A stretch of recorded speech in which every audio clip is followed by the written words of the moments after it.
Red, blue, yellow, green, colors everywhere are... Hello hello, bienvenue à tous dans ce nouvel épisode de notre série Le pouvoir caché des couleurs. Avant de plonger dans le fascinant sujet du vert, pensez à partager cet épisode pour ajouter un peu de couleur dans ce monde parfois trop gris. Chaque partage, chaque abonnement est une étincelle de motivation, alors si vous aimez ce que vous entendez, abonnez-vous en cliquant sur le bouton à droite ou en bas de cette vidéo.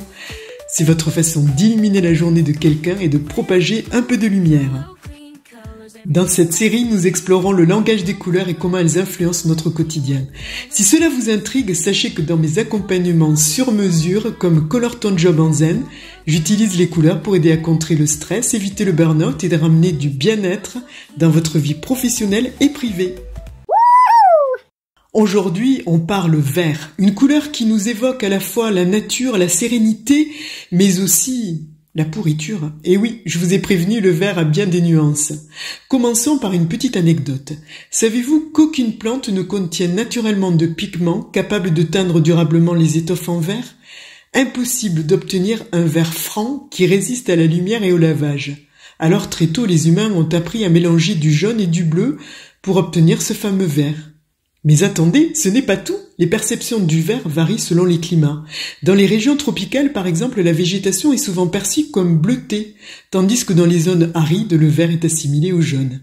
Paradoxalement, on réserve souvent le mot vert pour des choses comme les turquoises ou le ciel du crépuscule.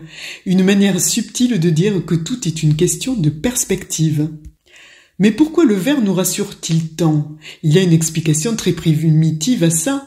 Là où il y a du vert, il y a de l'eau, des ressources, de la vie. Bref, c'est une couleur synonyme de survie. Le vert est situé au centre du spectre des couleurs, ce qui veut dire que nos yeux peuvent le percevoir sans effort, sans ajustement.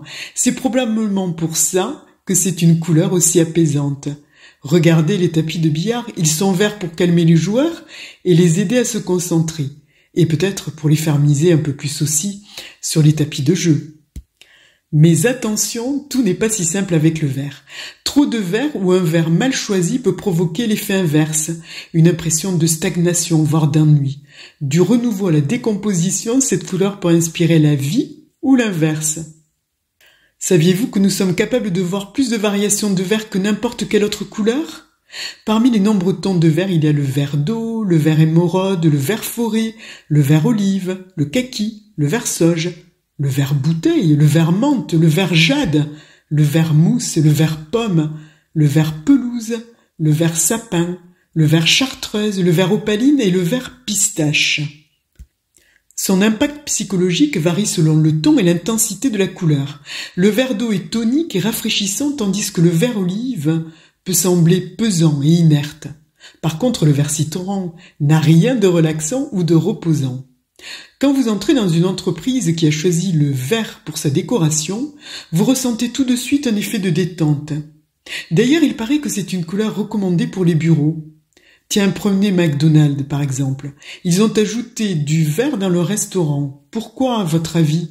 Ils veulent peut-être attirer une clientèle plus mature ou bien faire passer un message écolo. Ou alors ils essaient tout simplement de nous faire croire qu'on est dans un Starbucks, qui sait ? Allez, je vous donne un petit tip en business. Porter un détail vert, c'est génial pour inspirer la confiance lors de négociations. Essayez, vous verrez, ça marche. Et maintenant, petite devinette avant de se quitter pour aujourd'hui. Quel est le moyen le plus rapide et le plus facile de faire entrer de la couleur dans votre lieu de travail ? Croyez-moi, c'est une astuce aussi simple que puissante. Voilà, c'est tout pour aujourd'hui. Si cet épisode vous a plu, n'oubliez pas de vous abonner en cliquant sur le bouton, de partager, de liker. Et rappelez-vous, dans mes accompagnements, je vous aide à colorer votre job en zen grâce à des stratégies toutes simples basées sur les couleurs pour combattre le stress et rester zen en harmonie. Alors, je vous souhaite une belle journée et que la couleur soit avec vous.